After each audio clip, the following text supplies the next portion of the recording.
All right, great. Let's look at another important concept that will help us a great deal when working in Python: indexing.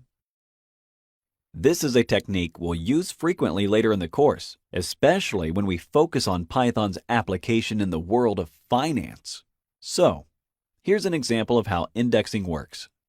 The word Friday is written here, right? Is it possible to extract the letter D? Yes, we can do that by using square brackets, and within them, we should specify the position of the letter we would like to be extracted. A very important thing you should remember is that in Python, we count from 0, not from 1. 0, 1, 2, 3, 4, and so on. That's why I'll ask for the fourth letter, D, by writing 3 here. See? And we obtain the letter D. Had we put 4, we would have obtained the letter A.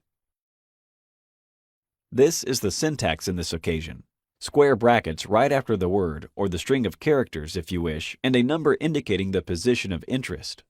This is how indexing works in Python. Thanks for watching.